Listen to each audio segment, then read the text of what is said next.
मेरे पति की मौत के बाद मेरे देवर की मुझ पर नज़र फिसलने लगी। मैं अपने देवर को अपना छोटा भाई मानती थी, लेकिन उसकी ज़िद की वजह से मुझे उससे शादी करनी पड़ी। जब मैं सुहाग की सेज पर बैठी थी, मेरा देवर मेरे पास आया और उसने मेरा हाथ पकड़कर अपने करीब कर लिया। मैंने उससे कहा कि मैं अपने पति की जगह तुम्हें नहीं दे सकती, पर उसने मेरी एक ना सुनी।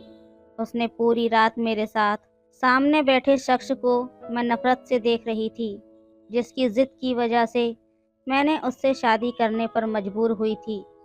मैं नहीं जानती थी कि रिश्तों की नींव एकदम यूं ही बदल सकती है।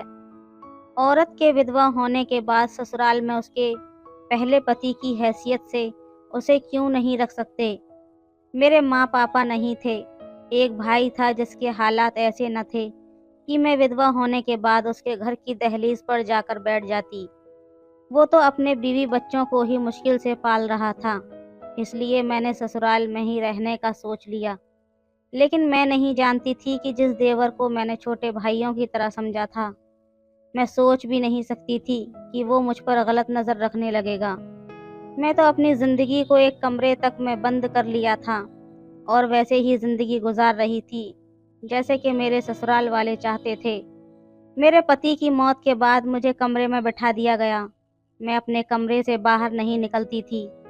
मेरी सास अपने बेटे के गम में निढाल हो गई थी, लेकिन जब उन्होंने कुछ होश संभाला तो मुझे पढ़ने के लिए बहुत सारे नुस्खे दे दिए और कहने लगी कि रोज़ाना रात को 200 बार ये नुस्खे पढ़कर सोना।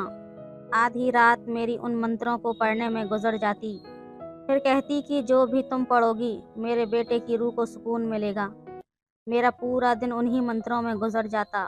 जैसे ही मेरे पति को मरे हुए कुछ दिन हुए तो घर के सारे कामों की जिम्मेदारी मेरी सास ने मुझ पर डाल दी। मेरी जेठानी घर के किसी भी काम को हाथ नहीं लगाती थी। खाने का टाइम आता, सास मुझे कम खाना देकर कहती कि तुम जवान हो, सारी उम्र कैसे गुजारोगी, इसलिए ज़्यादा खुराक जिस्म की ख्वाहिशों को उभारती है। तुम सादा और कम खाना खाया करो। पूरे दिन में मुझे बस 2 ही रोटियां मिलती थीं, एक दोपहर को और एक रात को। मुझे वो वक्त याद आने लगा जब सद्दाम जिंदा था। हमारी ज़िंदगी कितनी अच्छी गुजर रही थी। 3 साल में सद्दाम की संगत में ऐसे गुजरे थे जैसे ज़िंदगी में कोई गम आ ही नहीं सकता। लेकिन उसकी मौत ने तो मुझे मार ही डाला था।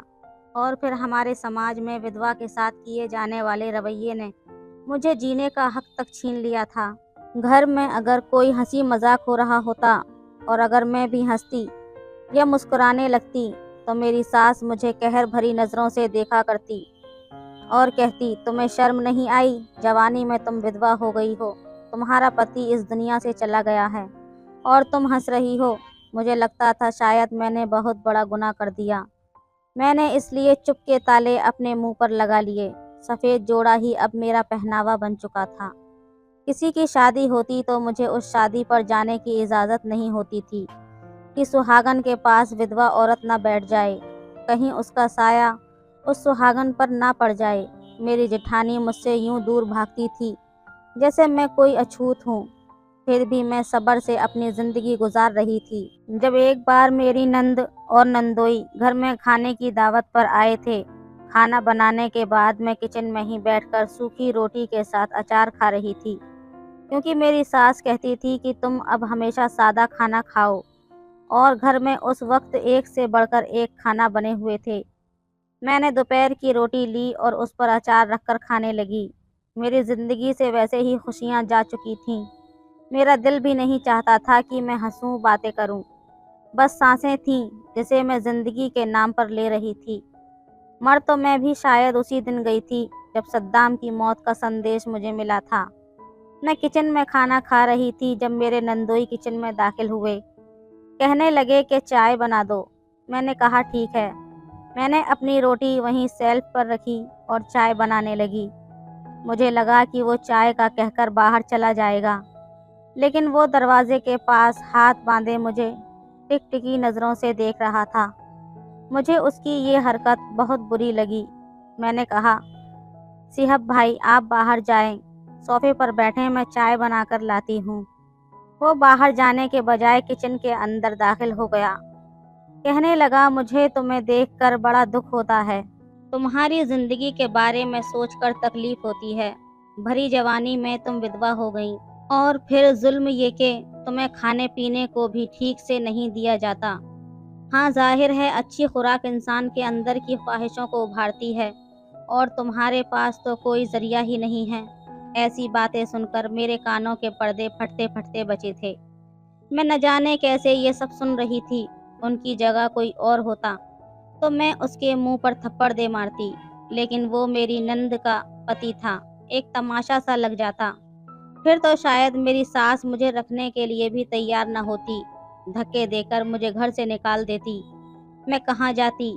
सद्दाम के बाद तो मेरी विधवा का खूब तमाशा लग रहा था। मेरी आंखों से आंसू बहने वाले थे कि एकदम से ही मेरा देवर किचन में आ गया और एक सख्त लहजे में नंदोई से कहा, आप यहाँ क्या कर रहे हो? आपका किचन में क्या काम है? वो घबरा कर बोला, मैं तो चाय लेने आया था। जाकिर कहने लगा, बाहर जाकर बैठें, आपको चाय मिल जाएगी। जाकिर की बात पर वो बौखला सा गया, फटाफट से किचन से बाहर चला गया। मैं परेशान हो रही थी कि कहीं जाकिर मुझे गलत ना समझ बैठे, क्योंकि अब वो मुझे गुस्से से देख रहा था। जाकिर मेरे पास आया और कहने लगा, मुंह में जुबान नहीं है क्या आपके?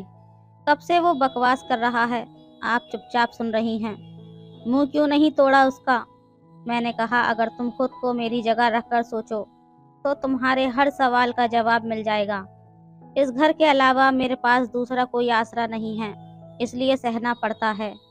ये कहकर मैंने अपने आंसू साफ किए और कप में चाय डालकर उसे कहा कि जाओ बाहर देकर आओ। मैं अपनी सूखी रोटी उठाई और अपने कमरे में जाने लगी। वो कहने लगा, ये खाती हैं आप भाभी? मैंने कहा, मेरे नसीब में अब यही है, और मैं ये क्यों खाती हूँ इसका जवाब तुम अपनी अम्मा से पूछ लेना। ये कहकर मैं अपने कमरे में चली गई। उसके बाद जाकिर की नज़रें मुझ पर बदलने लगीं। मैंने नोट किया वो मुझे देखने लगा था। मुझे ये सब बुरा लग रहा था, क्योंकि मैं उसे भाई समझती थी, लेकिन पति के मरने के बाद शायद समाज की नज़रें ही बदल जाती हैं। एक बार तो हंगामा सा बर्पा हो गया। मैंने जाकिर से ऐसी बात की उम्मीद नहीं कर सकती थी। मैंने हमेशा उसे अपने छोटे भाई जैसा समझा। बेशक उम्र में मेरे ही बराबर था, लेकिन सद्दाम के होते हुए अक्सर सद्दाम की डांट डपट सुनकर वो मेरे पास आता था। कहता था, भाई को समझाती क्यों नहीं है, हर वक्त मेरे पीछे पड़े रहते हैं। ये सुनकर सद्दाम कमरे में आ जाते थे। यहाँ क्या कर रहे हो? अभी तक दुकान पर क्यों नहीं गए? तुम्हें एहसास नहीं है कि कारोबार भी करना है? जब देखो इधर उधर घूमते रहते हो, क्रिकेट खेलते रहते हो। वो जब सद्दाम को गुस्से में देखता तो मेरे पीछे छुप जाता। भाभी बचाएं, इस गुस्से वाले इंसान से मुझे हर वक्त डांटता रहता है। ये सुनकर सद्दाम मुझे कहते, बीच में से हटो, आज तो मैं इसके कान खींच लूँगा। मुझे कह रहा था बस दुकान जा रहा हूँ और यहाँ आके कमरे में तुम्हारे पीछे छुप गया। आज नहीं छोड़ूंगा इसे। लेकिन मैं कहती थी कि छोड़ दो, कोई बात नहीं, वक्त के साथ खुद ही सीख जाएगा। क्यों मेरे छोटे भाई के पीछे पड़े रहते हैं? सद्दाम उसे छोड़कर मुझे घूरने लगता। कहने लगता, तुमने बहुत सर चढ़ा रखा है इसे, देख लेना सारी जिंदगी मेरे ही सर पर बैठकर खाएगा।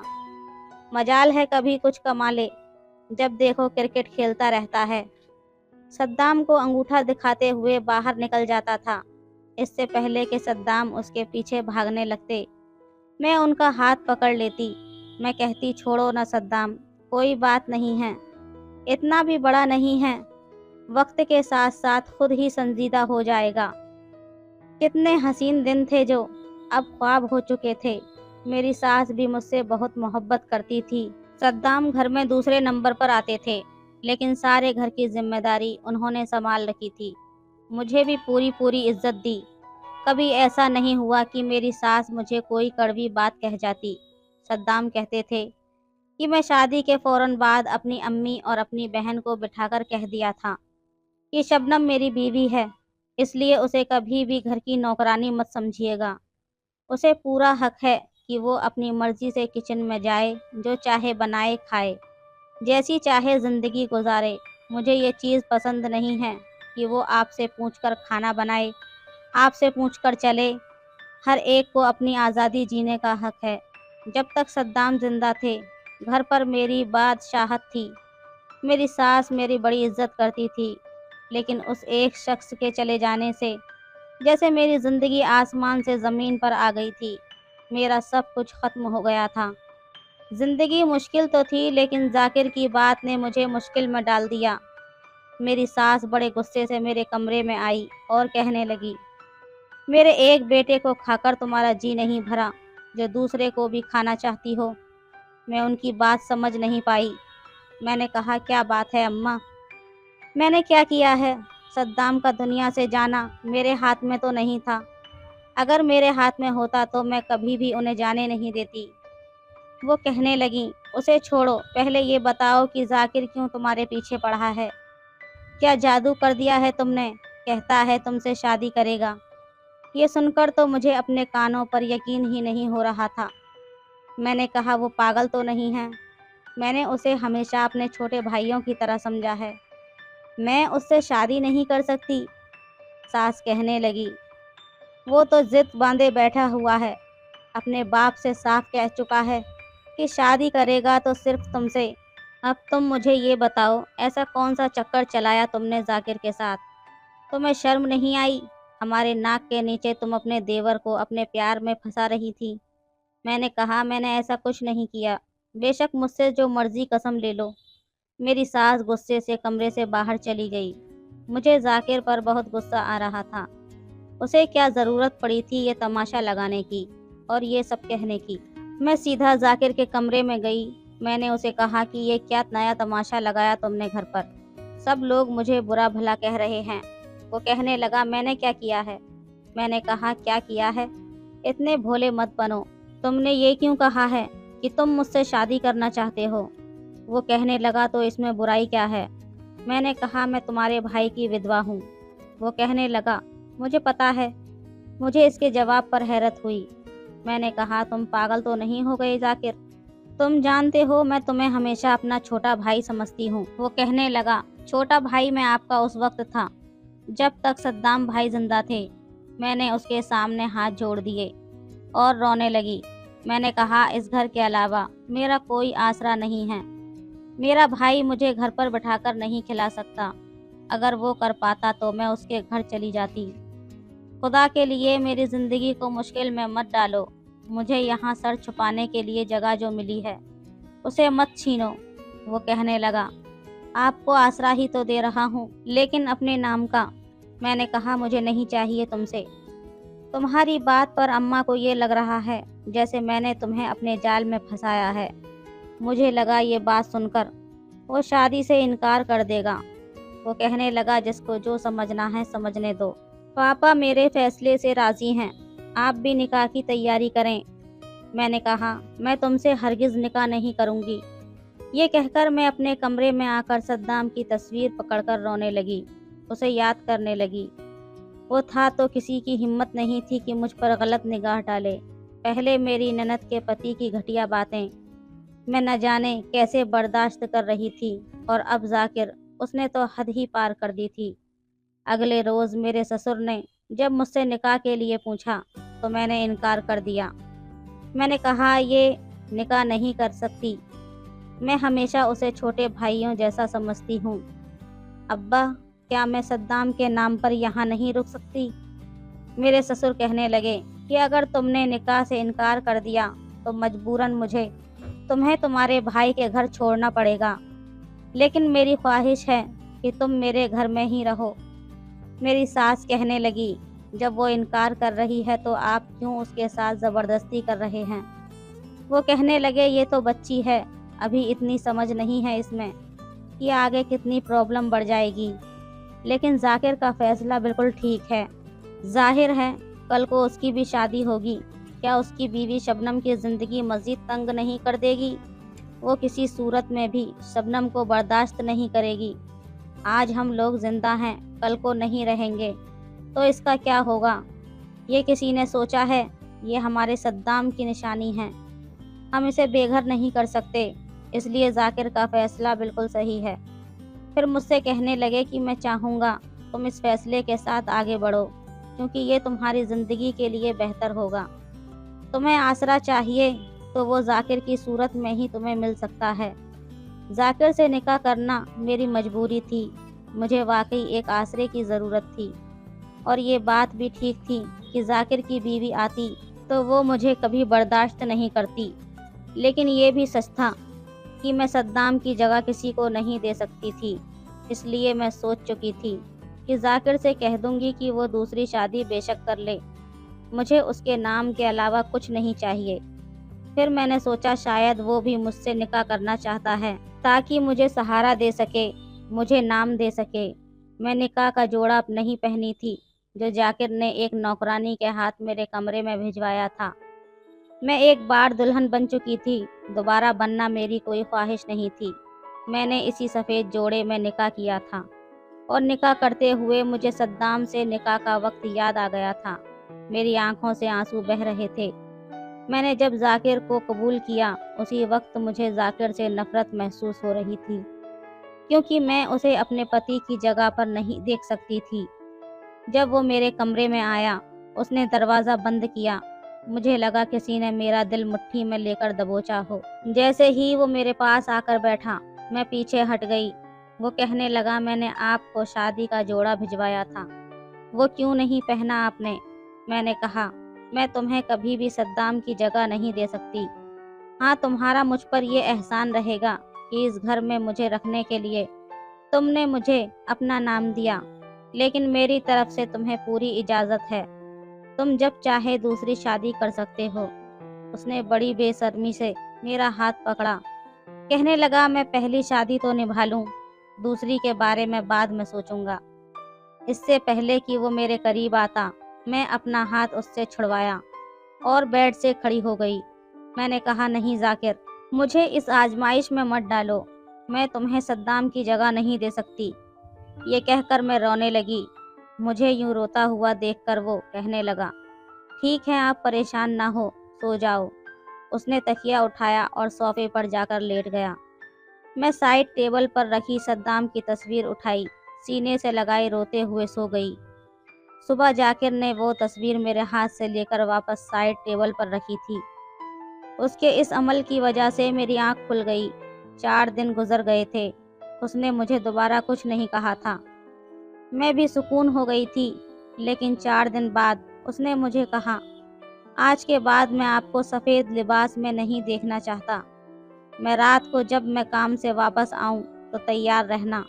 یہ کہہ کر وہ تو چلا گیا، لیکن میں پریشان ہو گئی۔ رات کو مجھے سادہ حلیے میں دیکھ کر اس کے ماتھے پر بل پڑ گئے تھے، لیکن مجھے پرواہ نہیں تھی۔ اس کے کمرے میں آنے سے پہلے میں سائڈ ٹیبل پر رکھی صدام کی تصویر پکڑے روتے ہوئے اس سے باتیں کر رہی تھی، جبکہ کمرے میں مجھے دیکھ کر اس نے کمرے کا دروازہ زور سے بند کیا۔ کافی غصے میں تھا، میرا دل خوف سے کانپ رہا تھا۔ وہ میرے پاس آیا، میرے ہاتھ سے صدام کی تصویر کو چھین لیا۔ یہ دیکھ کر مجھے اس پر غصہ آنے لگا۔ میں نے کہا مجھے صدام کی تصویر واپس کرو۔ وہ کہنے لگا کیوں کروں واپس؟ اس کا لہجہ کافی بلند تھا۔ کہنے لگا بہت دن سے یہ سب برداشت کر رہا ہوں۔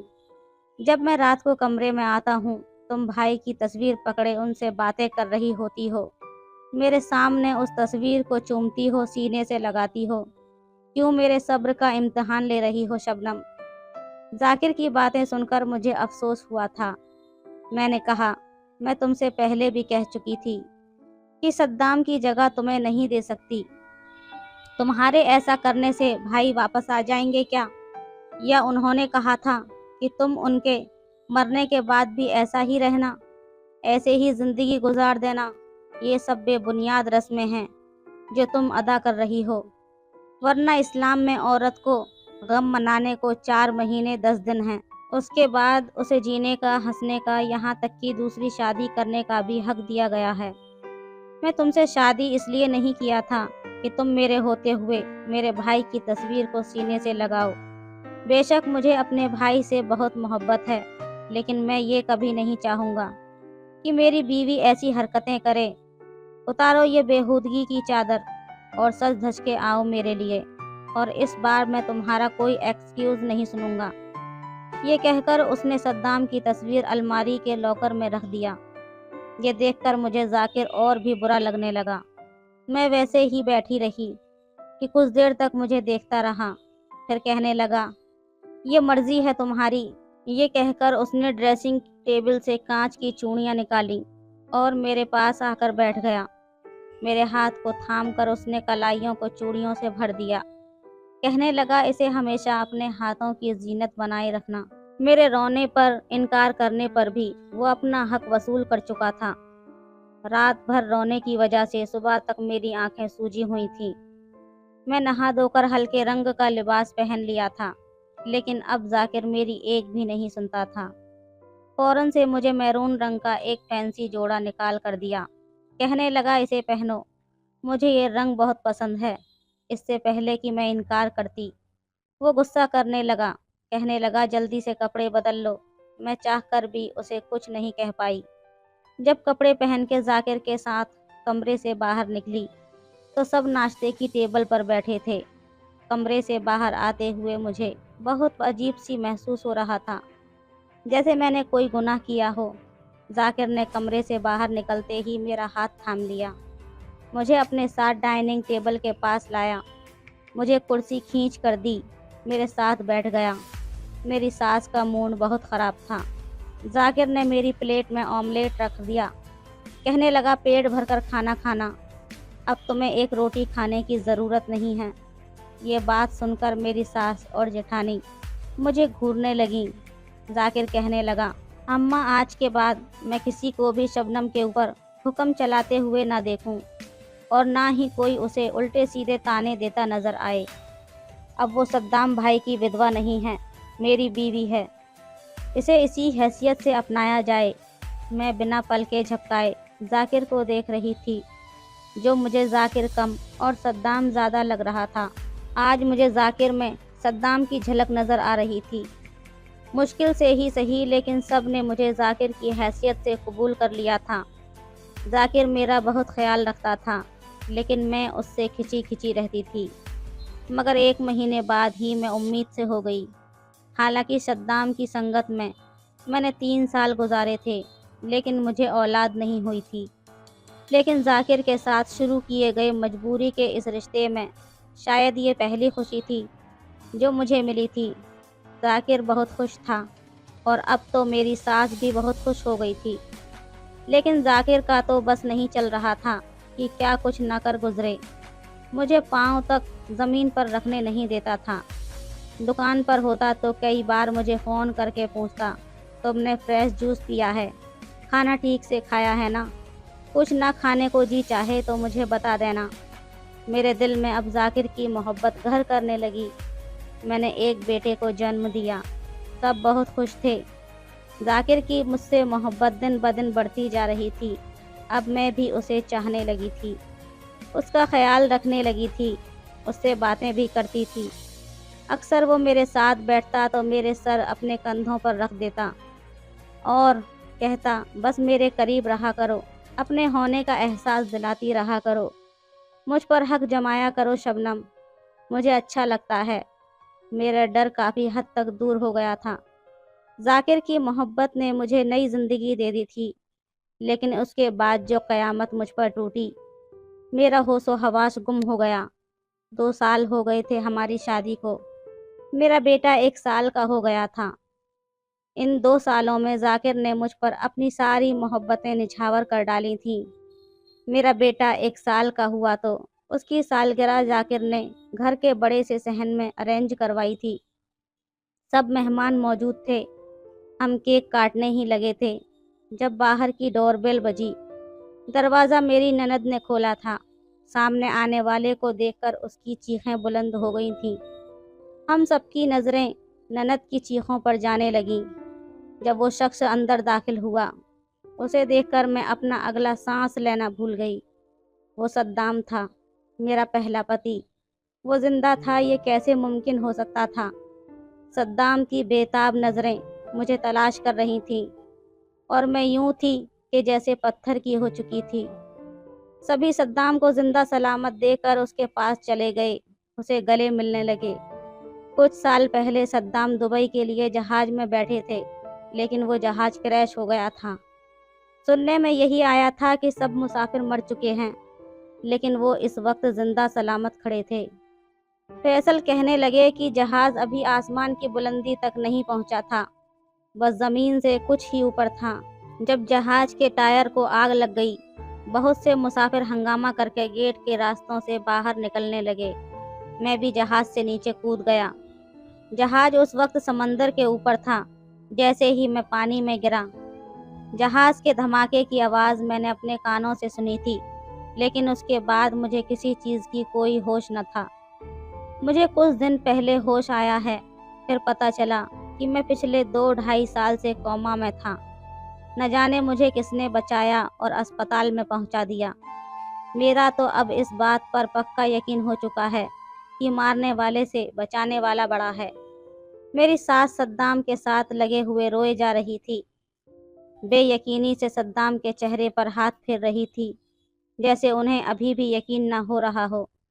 सब सद्दाम के पास थे, बस मैं दूर खड़ी थी, समझ नहीं पा रही थी कि ये सब क्या हो गया। सद्दाम की जब मुझ पर नज़र पड़ी तो अपना हाथ मेरी जानिब बढ़ाकर मुझे अपने पास बुलाने लगे। कहने लगे, शबनम तुम क्यों दूर खड़ी हो? देखो तुम्हारी दुआओं ने मुझे तुम्हारे पास जिंदा सही सलामत भेज दिया है। इधर आओ मेरे पास। एक बाजू से उन्होंने मेरी सास को अपने साथ लगा रखा था, दूसरे हाथ को फैलाए वो मुझे बुला रहे थे, और मुझे लगा मेरे कदमों में अनदेखी जंजीरें पड़ चुकी हैं। मैं कैसे जाती उनके पास? मैं उस वक्त जाकिर के निकाह में थी। वो खुद ही मेरे पास आ गए। मेरी आंखों से टप टप आंसू बह रहे थे। प्यार से मुझे सद्दाम ने अपने साथ लगा लिया। मुझे करंट सा लगा।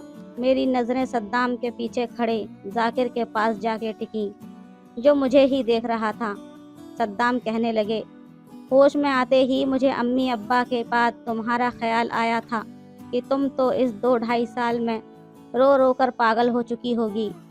जाकिर मुझे देख रहा था। दोनों हाथों की मुट्ठियां कस के बंद रखी थीं। वो जिस लम्हे से गुजर रहा था, मैं जानती थी कि ऐसा क्यों था। मैं सद्दाम से पीछे हट गई। फिर सद्दाम मेरे बहते आंसू साफ करने लगा। उसकी नज़र मेरे साथ खड़े मेरे बेटे पर पड़ी। सद्दाम कहने लगा, ये बच्चा कौन है? हमज़ा मुझे मम्मा मम्मा कह रहा था। ये सुनकर सद्दाम के चेहरे पर खुशी की लहर दौड़ गई। उसने हमज़ा को गोद में उठा लिया और कहने लगा, शबनम ये हमारा बच्चा है। वो बेतहाशा हमज़ा को चूमने लगा। सभी चुप थे। शायद किसी में ये बताने की हिम्मत नहीं थी कि इन 2-2.5 सालों में क्या कुछ हो चुका था। सब मेहमान आहिस्ता आहिस्ता जा चुके थे। बस घर के ही लोग रह गए थे। सद्दाम की नज़रें अब भी मुझ पर थीं। वो चाहते थे कि मैं कमरे में जाऊं और वो भी कमरे में मेरे पास आ सकें, लेकिन मैं तो अजीब सी दौराहे पर खड़ी थी। एक तरफ सद्दाम था, दूसरी तरफ जाकिर, और फिर मेरा बच्चा। जाकिर भी वहीं हॉल में खड़ा था, मुझे देख रहा था। जब सद्दाम ने सबसे कहा कि वो अब थक चुका है, आराम करना चाहता है, ये कहकर वो मेरे पास आ गया। कहने लगा, शबनम तुम क्यों पत्थर की मूरत बनी खड़ी हो? क्या बात है? मैं उसे क्या बताती। सद्दाम ने कहा, अच्छा तुम्हें अभी तक यकीन नहीं आ रहा? मैं जिंदा सलामत लौट आया हूँ। वो मुस्कुराने लगा। जैसे ही उन्होंने मेरा हाथ थामा, जाकिर पास आया और कहने लगा, भाई शबनम अब आपकी कुछ नहीं लगती। उसने सद्दाम के हाथ से मेरा हाथ छुड़वाया। मैं तो पहले ही बेजान खड़ी थी। सद्दाम हैरत से जाकिर को देखने लगा।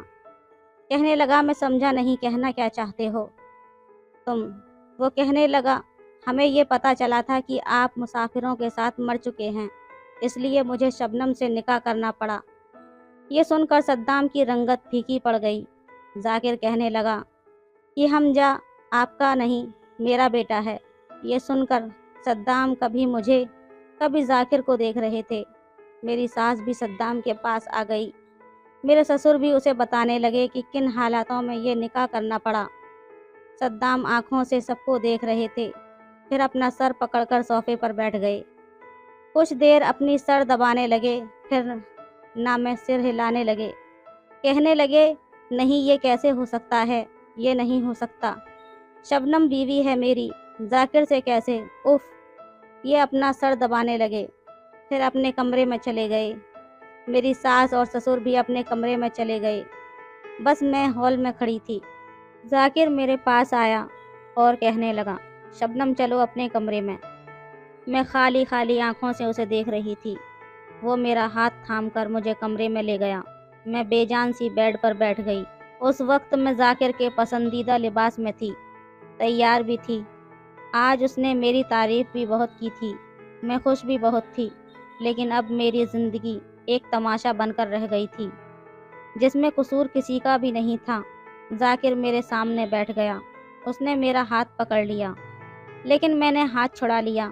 یہ دیکھ کر ذاکر کے چہرے پر پریشانی کے آثار دکھنے لگے۔ شبنم، میں بہت محبت کرنے لگا ہوں تم سے۔ اس کا لہجہ بہت نرم تھا، آنکھوں میں آنسو بھرائے تھے، اور کہنے لگا، میں نے تم سے شادی اس لیے کی تھی کیونکہ میرے گھر والوں نے تمہیں انسان سمجھنا ہی چھوڑ دیا تھا۔ تمہارے ساتھ بے انسانی سلوک کرنے لگے تھے۔ صاحب بھائی بھی بدتمیزی جب میں نے دیکھی تو مجھے بہت غصہ آیا تھا، اس لیے سوچا تھا کہ صدام بھائی کے مرنے کی سزا تمہیں کیوں دی جا رہی ہے، تمہاری زندگی کو کیوں تکلیف بھرا بنایا جا رہا ہے، اس لیے تم سے نکاح کیا تھا۔ لیکن نکاح کے بعد جب میں تم سے صدام بھائی کے لیے روتے تڑپتے دیکھتا تھا تو مجھے جلن سی ہونے لگی۔ تم ان کی تصویر سے پیار بھری باتیں کرتی تھیں، اسے سینے سے لگا کر رکھتی تھیں، تو میرے اندر آگ سی دوڑنے لگتی تھی۔ میں یہ سب برداشت نہیں کر پا رہا تھا۔ شاید نکاح کا دو بولوں کا مطلب سمجھ آیا تھا۔ بھائی کے لیے خود رو سکتا تھا، لیکن تمہیں روتا نہیں دیکھ سکتا تھا۔ بس پتہ ہی نہیں چلا کب تم میرے لیے اتنی اہم ہو گئی کہ تمہارے بغیر زندگی گزارنے کے بارے میں سوچ بھی نہیں سکتا۔ اس نے پھر سے میرا ہاتھ تھام لیا۔ اس کی آنکھوں سے آنسو بہے جا رہے تھے۔ کہنے لگا، کوئی بھی فیصلہ کرنے سے پہلے یہ سوچ لینا کہ میں مر جاؤں گا تمہارے بغیر۔ ہمارا ایک بچہ ہے یار، پلیز میرے اور حمزہ کے بارے میں سوچ لینا۔ میں کسی پتھر کی مورت بنی بیٹھی تھی۔ اس نے میرا ہاتھ چھوڑ دیا اور تکیہ اٹھا کر صوفے پر جا کر لیٹ گیا۔ صبح جب میں کمرے سے باہر آئی تو صدام سامنے صوفے پر سر پکڑے بیٹھے تھے۔ صبح صبح کا وقت تھا، کوئی بھی نہیں اٹھا تھا۔ مجھے کمرے سے باہر دیکھ کر انہوں نے مجھے شکوہ بھری نظروں سے دیکھا تھا۔ مجھے لگا جیسے میں قصوروار ہوں۔ وہ اٹھ کر میرے پاس آ گئے، آ کر کہنے لگے، میں فجر پڑھنے مسجد میں گیا تھا، وہاں مفتی صاحب بھی تھے۔ میں نے اپنا مسئلہ انہیں بتایا ہے۔ وہ کہتے ہیں تم میری بیوی ہو، پہلا پتی واپس لوٹ آئے تو دوسرا نکاح ختم ہو جاتا ہے۔ وہ کہنے لگا کہ مفتی صاحب نے کہا ہے کہ اگر ایک شادی شدہ آدمی لاپتہ ہو جائے، 1 سال کے بعد یہ خبر آئے کہ وہ مر چکا ہے، اس کی بیوی ودوا ہونے کے بعد دوسرے آدمی سے شادی کر لے اور دوسرے پتی سے اس کی اولاد بھی ہوئی ہو، لیکن اب پہلے پتی واپس آ گیا ہے، تو عورت کو پہلے پتی کی طرف واپسی ہوگی یا نہیں؟ مفتی صاحب نے کہا کہ پتی گمشدہ ہو جائے، پتی کے مرنے کی خبر آ جائے اور اسی حالت میں اس کی بیوی کسی اور سے شادی کر لے اور دوسرے پتی سے اس کا بچہ بھی ہو جائے، اور پھر جب اس کا پہلا پتی واپس آ جائے تو دوسرا نکاح نہیں مانا جاتا ہے، اور بیوی کو چاہیے کہ وہ اپنے پہلے پتی کے پاس واپس لوٹ آئے۔ شبنم، میں پوری رات سو نہیں پایا، تمہیں ذاکر کے کمرے میں نہیں دیکھ سکتا، بہت چاہتا ہوں تمہیں۔ میں گمسم سی کھڑی تھی۔ کیا کرنا چاہیے مجھے؟ کیا صدام کے ساتھ زندگی گزارنی چاہیے، یا پھر صدام سے طلاق لے کر ذاکر سے پھر سے نکاح کر لینا چاہیے، جس نے مجھے اس وقت اپنایا جب میری زندگی کانٹوں پر گزر رہی تھی؟ دوستو، اب آپ ہی بتائیے کہ میں کیا کروں۔ کہانی کیسی لگی ہمیں کمنٹ کر کے ضرور بتائیں۔ ویڈیو اچھی لگے تو لائک کریں، شیئر کریں، سبسکرائب کریں۔ دھنیہ واد، دھنیہ واد، دھنیہ واد۔ مجھے کمسن لڑکیوں کا چسکا تھا۔ جہاں 12-13 سال کی خوبصورت لڑکی دیکھتا، میرا دل مچلنے لگتا تھا۔ مجھے کبھی بھی 20 سال سے اوپر کی لڑکیاں اچھی نہیں لگتی تھیں۔ حالانکہ شادی کے لیے آسانی تھی، میری عمر 35-36 سال ہو چکی تھی، لیکن شادی نہیں ہوئی تھی۔ میں 6 فٹ قد کا اور قابل رزق صحت کا مالک نوجوان تھا۔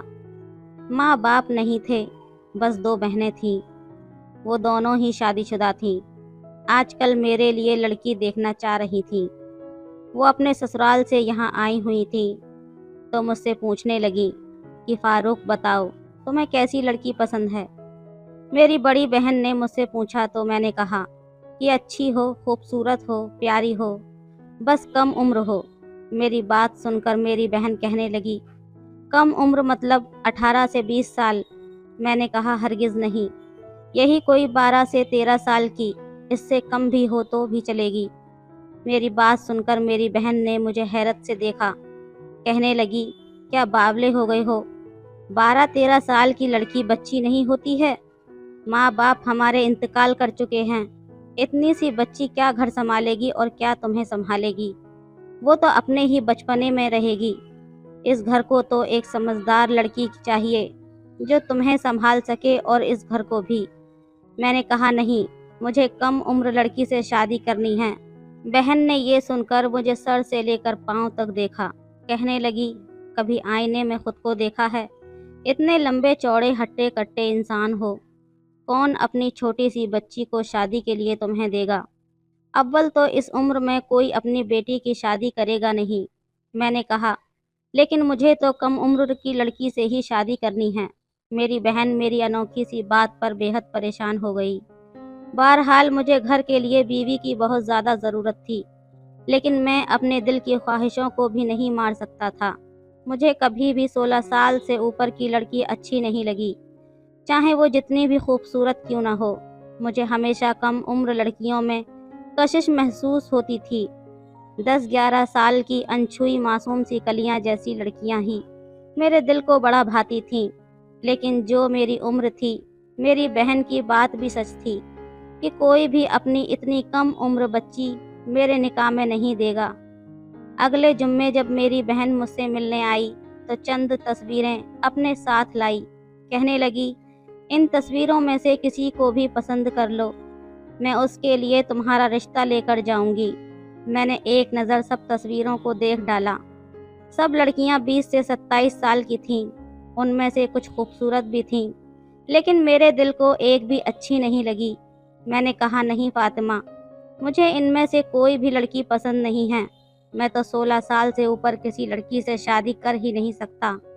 میری بہن کہنے لگی تم پاگل ہو کیا؟ اتنی چھوٹی لڑکی شادی کے قابل نہیں ہوتی، اتنے مسائل ہو جاتے ہیں، بعد میں تمہیں اس چیز کا بھی احساس نہیں؟ اپنی عمر دیکھو اور خود کو دیکھو اور اپنی فرمائشیں دیکھو۔ شاید وہ مجھے شرمندہ کرنا چاہ رہی تھی۔ میں نے کہا شادی ایک بار ہوتی ہے، میں کیوں اپنی خواہشوں کا گلا گھونٹوں؟ بہرحال میری وہ بہن مجھے بہت برا بھلا کہنے لگی، ہم کسی چھوٹی سی بچی کے ساتھ زیادتی نہیں کر سکتے، اول تو ایسا رشتہ ملنا ہی ناممکن ہے۔ میں نے کہا کہ ٹھیک ہے، پھر میرے لیے لڑکی ڈھونڈنا چھوڑ دو، میں خود ہی ڈھونڈ لوں گا۔ جتنے میرے اندر کمسن لڑکیوں کی خواہش بڑھ چکی تھی، میں کسی اور سے شادی کر ہی نہیں سکتا تھا، مجھے ہمیشہ انہی کا حسن بھاتا تھا۔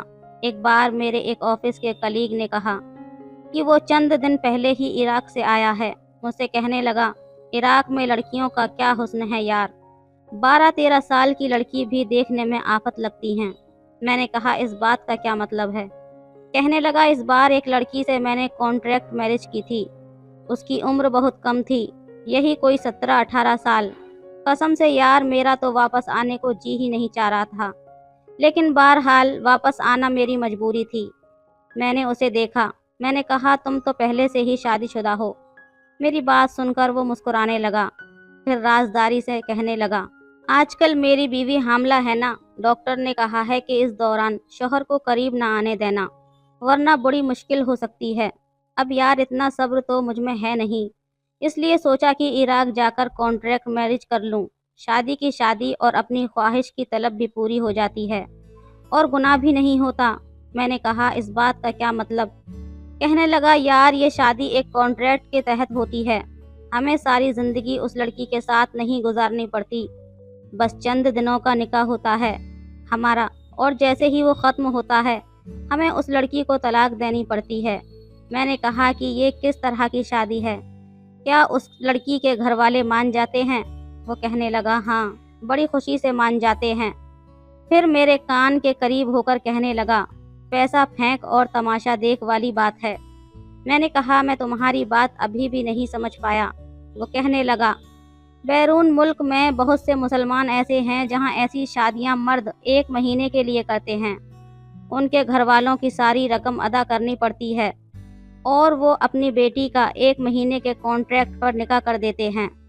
1 مہینہ عیش کرو، اس کے بعد طلاق دے کر اسے چھوڑ دو۔ نہ اس لڑکی کو اعتراض ہوتا ہے نہ اس کے گھر والوں کو۔ میرے لیے یہ بات بالکل نئی تھی لیکن تعجب سے بھرپور تھی۔ سب سے بڑی بات تو میرے دل کو لگی تھی یہ کہ گناہ کا خوف نہیں تھا، نہ ہی ضمیر کی ملامت تھی۔ میں نے کہا کہ اس بار اگر تم نے جانا ہو، اس بار تو مجھے اپنے ساتھ ضرور لے کر جانا۔ میری بات سن کر وہ مسکراتے ہوئے چہرے سے مجھے دیکھنے لگا، کہنے لگا ہاں میرے ساتھ چلنا، عیش کرواؤں گا، وہ بھی جائز طریقے سے۔ لیکن میرا دماغ ابھی بھی یہی سوچ رہا تھا کہ یہ سب بھلا کیسے ممکن ہے؟ ہمارا دل ہمیں کیسے اس بات کی اجازت دے سکتا ہے کہ 1 مہینے کے لیے شادی کریں پھر اس لڑکی کو طلاق دے دیں؟ یہ بات بہت حیران کن تھی۔ کچھ دن بعد میرا دوست دوبارہ عراق جانے لگا تو میں بھی اس کے ساتھ چلا گیا، لیکن اندر ہی اندر میرا دل اس عجیب و غریب کیفیت سے گزر رہا تھا۔ میرے پاس پیسے کی کوئی کمی نہیں تھی، اب میں کوئی بہت امیر بھی نہیں تھا، لیکن میری تنخواہ بہت اچھی تھی، گھر بھی اپنا تھا، بہنوں کی شادی ہو چکی تھی، اس لیے جو کچھ بھی کماتا تھا اپنے ذات پر خرچ ہی کرتا تھا۔ بینک بیلنس بھی تھا، بہت زیادہ تو نہیں، بہت کم بھی نہیں تھا۔ عراق میں آ کر میرے دوست نے ہوٹل میں ایک کمرہ بک کروایا، پھر مجھے اپنے ساتھ ایک علاقے میں لے کر گیا۔ ایک گھر کے سامنے جا کر کھڑا ہوا، دروازے پر جا کر دستک دی تو ایک ادھیڑ عمر شخص نے دروازہ کھولا۔ وہ میرے دوست کو اچھے طریقے سے جانتا پہچانتا تھا، اس لیے اس سے بڑی خوشی سے مل رہا تھا۔ میرے دوست نے میرا بھی تعارف کروایا، اس نے مجھ سے بھی ہاتھ ملایا اور گھر کے اندر لے گیا۔ اپنے کمرے کے اندر لے جا کر اس نے ہمیں صوفے پر بٹھا دیا۔ میرا دوست کہنے لگا کہ یہ میرا دوست بھی نکاح کرنا چاہتا ہے۔ یہ سن کر وہ شخص اپنی داڑھی پر ہاتھ پھیرنے لگا، مجھے سر سے پاؤں تک دیکھنے لگا، کہنے لگا ٹھیک ہے۔ مجھے حیرت کا جھٹکا لگا تھا جب اس نے موبائل سے لڑکیوں کی تصویر دکھانی شروع کی، جو کہ ایک سے بڑھ کر ایک خوبصورت لڑکیاں تھیں، لیکن جس لڑکی پر میری نظر جا کر ٹکی تھی وہ محض 11 سال کی بچی تھی، لیکن بے انتہا خوبصورت، سفید رنگت کی مالک، کنچے جیسی گرین آنکھیں تھیں، گولڈن رنگ کے بال تھے۔ اسے دیکھ کر میرا دل آپے سے باہر ہوا، میری سانس تیزی سے چلنے لگی، میری آنکھوں میں عجیب سی چمک پیدا ہونے لگی۔ میں نے اپنے دوست سے کہا مجھے یہ لڑکی چاہیے۔ اس شخص نے جب اس لڑکی کی تصویر دیکھی تو پھر مجھے بڑے غور سے سر سے پیر تک دیکھنے لگا، کہنے لگا یہ لڑکی بہت کم عمر ہے اور ابھی تک انچھوئی ہے۔ میں نے کہا لیکن مجھے اسی سے نکاح کرنا ہے۔ وہ کہنے لگا اس کی قیمت بہت زیادہ ہے۔ میں نے کہا مجھے منظور ہے۔ وہ کہنے لگا 5 لاکھ لوں گا۔ میں نے کہا مجھے منظور ہے۔ پھر اس نے پوچھا کہ کتنے دن کے لیے نکاح کرو گے؟ یہ بات سن کر میں کچھ دیر سوچنے لگا۔ میرا دوست میرے کان کے پاس آ کر کہنے لگا یہاں پر ہم 3-4 دن سے زیادہ نہیں رک سکتے۔ میں نے کہا ٹھیک ہے، بس 3-4 دن کے لیے۔ وہ فوراً سے مان گیا۔ انہوں نے اس لڑکی کے گھر والوں کو کال کی۔ کچھ ہی دیر میں ایک عورت اس لڑکی کو لے کر وہاں پہنچ گئی۔ لڑکی گھبرائی ہوئی تھی، اسے دیکھ کر میں اپنے ہوش حواس کھونے لگا۔ مجھے ایسی ہی لڑکی کی تلاش تھی۔ اس کا خوبصورت چہرہ دیکھ کر میرا دل بے قابو ہونے لگا۔ وہ شخص نکاح ہوا بھی تھا، اس لیے اسی نے ہمارا نکاح بھی پڑھوا دیا۔ اس آدمی نے ایک کانٹریکٹ پیپر پر دستخط بھی لے لیے، جس کے مطابق مجھے چند دن میں اس لڑکی کو طلاق بھی دینی تھی۔ میں اس لڑکی کو لے کر ایک ہوٹل میں لے گیا۔ وہ بہت گھبرائی ہوئی تھی اور اس کی گھبراہٹ میرے جذبات کو بے قابو کر رہی تھی۔ وہ لڑکی بالکل سادگی میں تھی، اس نے اپنے آپ کو بالکل بھی سجایا ہوا نہیں تھا، لیکن سادگی میں بھی اس کا حسن مجھے پاگل کر رہا تھا۔ جیسے ہی میں نے اس کا ہاتھ اپنے ہاتھ میں لیا، اس کے ہاتھوں میں کپکپاہٹ سی تھی۔ जैसे ही मैंने अपने हाथों से उसके चेहरे को छूना शुरू किया, वो लड़की डर कर पीछे हुई, कहने लगी, खुदा के लिए मेरे पास नहीं आना, मुझे डर लगता है। इतनी खौफजदा थी, बड़ी मासूमियत से कह रही थी, लेकिन जैसे ही मैंने अपनी शर्ट के बटन खोलने शुरू किए, उसके बाद जो बात उस लड़की ने मुझे बताई, मेरे होश उड़ गए। उसकी बात सुनकर मैं उसे छू भी नहीं सका। मेरी रात आंखों में गुजरी। 2 दिन बाद मेरे दोस्त जब मुझसे कहने लगा कि उस लड़की को अब तलाक दे दो, तो मैंने इनकार कर दिया। मेरी बात सुनकर वो आदमी भी गुस्सा करने लगा। कहने लगा, तुम अपने मुआहदे से मुकर रहे हो। मैंने कहा, तुम एक गैर कानूनी काम करते हो, वो भी छुपकर, ताकि पैसे कमा सको, और इस काम की आड़ में जो तुम कुछ कर रहे हो, तुम्हारा राज फाश कर दूंगा तो तुम्हें जेल हो जाएगी, क्योंकि ये गैर कानूनी काम है। तुम सिर्फ पैसा कमाने के लिए कर रहे हो। वो मेरी बात सुनकर हैरत में पड़ गया।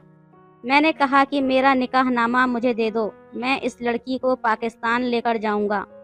वो कहने लगा, इसके वालिद मुझे नहीं छोड़ेंगे, ये लड़की उनकी कमाई का वाहिद जरिया है। मैंने कहा, उसकी माँ को भी जेल हो सकती है। उस शख्स ने मेरा निकाहनामा मुझे लाकर दिया। मैं उस लड़की को लेकर वापस पाकिस्तान आ गया, लेकिन जब मेरी बहनें मेरे घर पर आईं और उस लड़की को देखा तो मुझे बुरा भला कहने लगी, तुमने बहुत बड़ा जुल्म किया है। तुम्हें पाकिस्तान में कोई अच्छा रिश्ता नहीं मिला था, तुम इराक से जाकर लड़की ले आए हो, तुम्हारी तो मति मारी गई है। मैंने अपनी बहनों की बात का कोई जवाब नहीं दिया। वो मुझे बातें सुनाकर वापस जा चुकी थीं। वो लड़की दुबली पतली सी थी, खूबसूरत भी थी, बिल्कुल वैसी ही जैसी मैं चाहता था। मैं उसे अपना भी चुका था। मैं उसे राज़ी कर चुका था, अपने साथ पाकिस्तान भी ले आया था। लेकिन जो बात उसने मुझसे की थी, मैं चाहकर भी उसे छू नहीं सका था। उसका नाम बानो था। फिलहाल मैं उसका सिर्फ ख्याल रखता था। बहुत जल्द हम दोनों एक दूसरे से घुल मिल गए थे। मैं रात को छुट्टी लेकर जब घर पर आता तो उसके लिए भी आइसक्रीम लेकर आता, और कभी कुछ और चीज़। वो ये देखकर बेहद खुश होती थी। घर आकर मुझे खाना भी बनाना पड़ता था, लेकिन एक दिन वो मुझे काम करते हुए देखकर कहने लगी, आप मुझे बता दें कैसे पकता है खाना। मैंने आहिस्ता आहिस्ता खाना बनाना उसे सिखा दिया। उस लड़की ने 6 क्लास पढ़ी थी। मैंने उसे आगे स्कूल में दाखिला करवा दिया। अब जब वो स्कूल से आती तो मुझे अपने स्कूल की बातें बताती, और मैं खामोशी से उसकी बातें दिलचस्पी से सुनता था। मैं नहीं चाहता था कि जो ज्यादती उसकी माँ ने कम उम्र में उसके साथ की थी, मैं उसे दोहराता। वो मेरी बहुत इज्जत करने लगी। आहिस्ता आहिस्ता मेरे बहुत से काम भी कर देती थी। कई बार उसे सोते हुए देखकर मेरे दिल में उसे पा लेने की ख्वाहिश उठती, लेकिन उसकी कम उम्री को देखकर मैं अपनी ख्वाहिश को दिल में ही दबा लेता। लेकिन क्योंकि वो छोटी थी, इसलिए अपने बचपने में वो मेरे साथ कुछ कर जाती कि मेरे अंदर उधम सा मच जाता। उसने मैट्रिक पास किया। उस दिन वो इतनी खुश थी, मेरे गले लग गई। कहने लगी, फारूक जी, आप बहुत अच्छे हैं। पता है, पूरे स्कूल में सबसे ज़्यादा नंबर मेरे आए हैं। मेरे सीने से लगी। वो मेरी धड़कनों को मुतासिर कर गई। इससे पहले कि मैं अपने होश हवास खो बैठता, मैंने जल्दी ही उसे खुद से जुदा किया। उसे कहा, चलो आओ, तुम्हारे पास होने की खुशी में तुम्हें खाना बाहर रेस्टोरेंट में जाकर खिलाता हूँ, शॉपिंग भी करवाऊँगा। वो खुश हो गई। वक्त गुजरने लगा। वो कॉलेज में आ गई। मैं किसी मुहाफिज की तरह उसकी हिफाजत करता था। 6 साल बीत गए। वो 18 साल की हो गई। 12 जमात पढ़ चुकी थी। मैं 40 का हो चुका था। सर के बालों में चांदी सी उतरने लगी थी। लोग मुझे बानों का शौहर कम और बाप ज़्यादा समझते थे। अक्सर मैं उसे कॉलेज छोड़ने या लेने जाता तो उसकी सहेलियां मुझे अंकल कहकर पुकारती थी, और जब मैं इस तरह की बातें सुनता तो मुझे अपने अंदर एक अजीब सा एहसास होने लगता। बानो और भी ज़्यादा हसीन हो चुकी थी। अब तो वो मेरे सारे ही काम करने लगी थी, लेकिन आजकल उसकी हरकतें मुझे बड़ी अजीब व गरीब लगने लगी थी। अक्सर किचन में काम करते हुए गुनगुनाती रहती। उसके चेहरे पर मुस्कुराहट रहती थी। अपनी आंखों में काजल भी बहुत गहरा लगाने लगी थी। एक बार मैं सुबह देर से उठा तो وہ کمرے میں نہیں تھی۔ میں باہر صحن میں گیا تو اس کے ہاتھ میں ایک بک تھی جسے وہ پڑھ رہی تھی۔ میں اس کے پاس پہنچا تو وہ بری طرح سے گھبرائی۔ فوراً سے اس نے وہ بک اپنے ہاتھ میں دبوچ کر اپنے پیچھے چھپا لیا۔ میں نے کہا، بانو کیا بات ہے، تمہارے ہاتھ میں کیا ہے؟ وہ بدحواس ہوئی کہنے لگی، کچھ نہیں فاروق جی۔ میں نے کہا، مجھے دکھلاؤ نا۔ میں نے اپنا ہاتھ اس کے ہاتھ کے جانب بڑھایا، لیکن وہ نہ میں سر ہلاتے ہوئے کمرے میں بھاگ گئی۔ ایسا پہلی بار ہوا تھا کہ اس نے مجھ سے کچھ چھپایا تھا۔ میرا دل بار بار بے چین ہوا تھا۔ کیا چھپا رہی تھی مجھ سے؟ لیکن میں چاہ کر بھی اس سے پوچھ نہیں سکا۔ ایک بار میں آفس سے جلدی گھر لوٹ آیا۔ کچھ عمر کا تقاضا تھا۔ میں اب تھکنے لگا تھا۔ میں گھر آیا تو بانو اس وقت چھت پر تھی۔ شاید دھلے ہوئے کپڑے اوپر پھیلانے گئی تھی۔ میں بھی اوپر چھت پر آ گیا، لیکن جو منظر میں نے دیکھا، میرا دل دھڑکنا بھول گیا۔ وہ برابر والی چھت پر کھڑی ایک لڑکی سے ہنس ہنس کر باتیں کر رہی تھی، اور وہ لڑکی بانو سے کہہ رہی تھی کہ اس کا بھائی کافی ہینڈسم ہے اور بانو کو پسند بھی کرتا ہے۔ ہم تمہارے ابا سے کب تمہارا رشتہ مانگنے آئیں؟ بانو ہنسنے لگی اور کہنے لگی، ایسا ممکن نہیں ہے، فاروق میرے شوہر ہیں۔ یہ سن کر وہ لڑکی کہنے لگی، وہ بڈھا تمہارا شوہر کیسے ہو سکتا ہے؟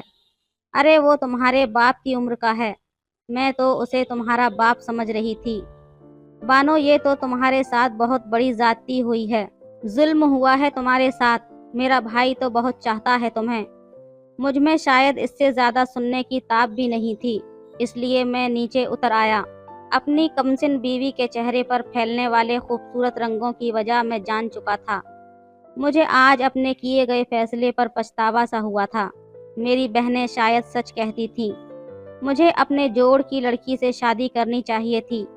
میں مرے مرے قدموں سے اپنے کمرے میں آ گیا، آئینے کے سامنے کھڑا ہو گیا اور خود کو آئینے میں بڑے غور سے دیکھنے لگا۔ مجھے اپنے آپ بانو کا شوہر کم اور اس کا باپ زیادہ لگ رہا تھا۔ میں ابھی اپنی سوچوں میں گم تھا جب بانو کمرے میں آئی۔ مجھے دیکھ کر ایک ٹک رک گئی، شاید مجھے وقت سے پہلے کمرے میں دیکھ کر ڈر گئی۔ اپنے سینے پر خوف سے ہاتھ رکھا، لیکن مجھے غور سے دیکھ کر مطمئن سی ہوئی۔ کہنے لگی، آپ ہیں فاروق جی؟ میں تو ڈر گئی تھی کہ پتہ نہیں کون کمرے میں آ گیا۔ آج آپ جلدی آ گئے۔ میں نے کہا، ہاں، تھک گیا ہوں۔ میرے ٹوٹے ہوئے لہجے پر وہ میرے پاس آ گئی۔ کہنے لگی، تو کیوں کرتے ہو اتنا کام؟ چند دن کی چھٹی لے لو۔ میں نے کہا، یہی سوچ رہا ہوں کہ چھٹی لے لوں۔ وہ میرے پاس آ گئی، کہنے لگی، ہاں تو لے لو نا۔ اچھا ہے آپ گھر پہ ہوں گے تو ہم جی بھر کے باتیں کیا کریں گے۔ میں اس کے دوگلے پن کو دیکھ کر حیران تھا۔ سامنے کتنا لگاؤ دکھا رہی تھی اور میرے پیٹھ پیچھے۔ میں نے اسے اپنے پاس بٹھا لیا، اس کا ہاتھ تھام کر اسے اپنے سے قریب کیا تو اس کے چہرے کی رنگت بدلنے لگی۔ فوراً سے وہ مجھ سے پیچھے ہٹ گئی، پھر بیڈ سے کھڑی ہو گئی۔ کہنے لگی، میں آپ کے لیے چائے لے کر آتی ہوں۔ اس کا مجھ سے کترا کر اس طرح بات کرنا یہ ثبوت تھا کہ میں اس کے لیے کچھ بھی نہیں ہوں۔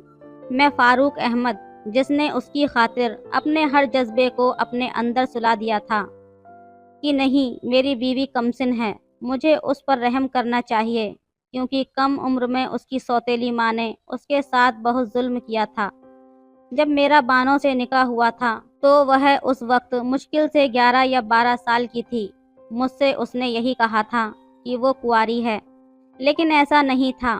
اس سے پہلے بھی اس کی ماں نے 2 جگہ اس کا نکاح کر چکی تھی، جنہوں نے اس کے ساتھ پورا حق وصول کیا تھا اور بڑی بے رحمی سے کیا تھا۔ وہ مجھے دیکھ کر اتنی خوف زدہ تھی کہ اس کی رنگت سفید پڑ چکی تھی۔ وہ پوری کی پوری کانپ رہی تھی۔ میرے سامنے ہاتھ جوڑ کر کہنے لگی کہ پلیز مجھے ہاتھ مت لگانا، میرے پاس مت آنا، میں سہ نہیں سکتی۔ اس کے بعد اس نے اپنے بازو سے آستین اوپر کی تو اس پر دانتوں کے نشان تھے جن پر زخم بنا ہوا تھا۔ یہ دیکھ کر میرا دل اندر ہی اندر کلملا اٹھا تھا اور بہت زوروں سے دھڑکنے لگا۔ وہ کہنے لگی، درد ہوتا ہے۔ اس کے بہتے ہوئے آنسوؤں کے سامنے میں بے بس ہو گیا تھا۔ میں نے اسے چھوا تک نہیں تھا۔ اس کے بعد سے میں نے محافظ بن کر اس کی حفاظت کی تھی، لڑ جھگڑ کر اسے اپنے ساتھ پاکستان لے کر آیا تھا۔ ताकि उसकी सौतेली माँ उसे मज़ीद अजियत न दे। और आज मुझे बानो की बातों ने बहुत तकलीफ़ दी थी, लेकिन अगर मैं उससे पूछता तो वो मुकर जाती। इसलिए मैंने एक सिम खरीदी, बानो से मैसेज पर बात करने लगा, एक अनजान शख्स बनकर। पहले पहल तो वो मेरे मैसेज का जवाब नहीं देती। मैंने कहा, आज मैंने आपको देखा था, आपने नीले रंग का लिबास पहन रखा था, आप पर नीला रंग बहुत अच्छा लग रहा था। इस पर फौरन से उसका रिप्लाई आया। कहने लगी, आप कौन हैं, आपको कैसे पता? मैंने कहा, मैं आपके घर के आसपास ही रहता हूँ, आपको हर वक्त देखता रहता हूँ, आपसे मोहब्बत करने लगा हूँ। वो कहने लगी, मैं शादीशुदा हूँ। मैंने कहा, ये भी मुझे मालूम है, लेकिन मैं आपको आपके शौहर से ज़्यादा चाहता हूँ। वो बुड्ढा आपके साथ ज़रा भी नहीं जचता। आप जैसी हसीन लड़की के लिए तो मुझ जैसा नौजवान होना चाहिए था। पहले पहल तो बानो मुझसे उखड़े उखड़े जवाब देती रही, लेकिन मेरी बेजा तारीफ पर अब वो चुप हो जाती। मैंने एक दिन उसे मैसेज पर कहा कि मुझे पिंक कलर बहुत पसंद है, ऐसा करना, आज आप पिंक कलर पहनना। रात को जब मैं ऑफिस से घर आया तो बानो ने पिंक कलर का लिबास पहन रखा था। ये देखकर मुझे मज़ीद गुस्सा आया। उसने उस अनजानी कॉल पर उस कलर का लिबास पहना था। मैंने उस रात ठीक से खाना भी नहीं खाया। वो मुझसे कहने लगी, मैं आज कैसी लग रही हूँ। मैंने तीखी नज़र से उसे देखा, लेकिन कोई जवाब नहीं दिया। अपने कमरे में जाकर सिगरेट पीने लगा। मैंने देखा, अब बानो खोई खोई सी रहने लगी थी, और मैं जानता था कि ऐसा क्यों है। एक बार मैंने बानो को मैसेज पर पूछा कि क्या वो मेरे लिए अपने शौहर को छोड़ सकती है। वो कहने लगी, हाँ, वो सब कुछ छोड़ने को तैयार है। ये पढ़कर मेरा खून खौलने लगा था। मैं सोच चुका था कि अब मैं उसे मुलाकात के लिए बुलाऊंगा, और जब वो मुझसे मिलने आएगी तब मैं उसे आज़ाद कर दूंगा, क्योंकि अगर वो किसी शख्स से बात कर सकती है तो फिर मेरे साथ वो कभी भी वफा नहीं कर सकती। मैंने मैसेज पर उससे कहा कि वो मुझसे मिलने आ जाए। वो मेरी बात मान गई। अगले रोज़ जब मैं ऑफिस जाने लगा तो बानो मुझे कुछ खोई खोई सी लग रही थी। वो मुझे टाई पहनाने लगी, लेकिन मैंने आज उसका हाथ पीछे झटक दिया। मैंने कहा, मेरे काम करने की तुम्हें कोई ज़रूरत नहीं है, मैं खुद कर लूँगा। वो मेरे उखड़े रवैये पर हैरान थी। मैं पत्थर का नहीं था जो ये सब जानकर भी उससे अपना रवैया दुरुस्त करता। मैंने क्या कुछ नहीं किया था उसके लिए, लेकिन उसे मैं बुड्ढा लगता था। वो किसी अनजान शख्स की खातिर मुझे छोड़ने को तैयार थी, जिसे उसने देखा तक नहीं था। आज मैं उसके रूबरू बैठकर सारा राज फाश करना चाहता था, इसलिए ऑफिस आ चुका था। लेकिन वक्त होते ही ऑफिस से छुट्टी लेकर उस रेस्टोरेंट में जाने लगा, लेकिन ट्रैफिक जाम होने की वजह से मुझे कुछ देर हो गई। मैं 20 मिनट बाद उस रेस्टोरेंट में पहुंचा, लेकिन जब मैं उस रेस्टोरेंट में पहुंचा तो जिस टेबल पर मैंने बानो को बैठने के लिए कहा था और जिस रंग के लिबास में मैंने उसे आने को कहा था, वहां हमारे घर की पड़ोस में रहने वाली बानो की सहेली बैठी थी। बार बार अपने हाथ में बंधी हुई घड़ी पर वक्त देख रही थी। मुझे ये देखकर हैरत हुई। वो कभी रेस्टोरेंट के दरवाजे के जानिब देख रही थी, कभी पूरे रेस्टोरेंट में नज़र दौड़ा रही थी, जैसे किसी की मुंतज़िर हो। मुझे लगा शायद बानो ने जानबूझकर उसे अपनी जगह भेजा है, लेकिन अगर ऐसा किया भी है तो क्यों? अगर वो उस लड़के से मोहब्बत करती थी तो उसे खुद आना चाहिए था। दोस्त को क्यों भेजा? उसी वक्त उसने अपने मोबाइल पर मैसेज किया और मेरे मोबाइल पर मैसेज का नोटिफिकेशन आने लगा। मैंने मोबाइल खोला तो बानो के नंबर से मैसेज आया कि वो रेस्टोरेंट में मेरा इंतज़ार कर रही है। ये पढ़कर तो मेरे होश उड़ गए। बानो का फ़ोन उस लड़की के पास क्या कर रहा था? मैंने बानो के नंबर पर कॉल की तो फ़ोन बानो ने नहीं उठाया। मैंने फ़ोन बंद कर दिया। मुझे समझ नहीं आ रहा था कि ये सब किस्सा क्या है, क्योंकि उस लड़की का फ़ोन नहीं बजा था। मेरा सर बुरी तरह से चकरा रहा था। मैं उस रेस्टोरेंट से बाहर निकल आया, वापस घर आया। जब घर पहुंचा तो बानो अपने कमरे में बैठी रो रही थी। मुझे देखकर मेरे सीने से लग गई। कहने लगी, फारूक, प्लीज़ मुझे छोड़कर दूसरी शादी मत करना, मेरा क्या कसूर है? बानो की बात सुनकर मैं दंग रह गया। मैंने कहा, मैं क्यों दूसरी शादी करूंगा? तो कहने लगी, मैं जानती हूँ आप किसी लड़की से बात करते हैं। मेरे तो दिमाग ने काम करना ही बंद कर दिया था। मैंने कहा, तुम्हें कैसे पता मैं किसी लड़की को मैसेज करता हूँ? उसने मेरा मोबाइल पकड़कर मेरे मैसेज मुझे दिखाए, जो मैंने उसी के नंबर पर किए थे। मैंने कहा, ये नंबर तुमने नहीं देखा, किसका है? कहने लगी, मुझे नहीं पता, होगा किसी लड़की का। मैंने उस नंबर पर कॉल की तो बेल बानो के मोबाइल पर बजी। ये सुनकर वो हैरान हुई। मैंने कहा, मैं बस तुम्हें देखना चाह रहा था कि तुम मुझे छोड़कर किसी और से मोहब्बत तो नहीं कर लोगी। ये सुनकर वो रोने लगी और कहने लगी, मैं आपके अलावा किसी के बारे में सोच भी नहीं सकती।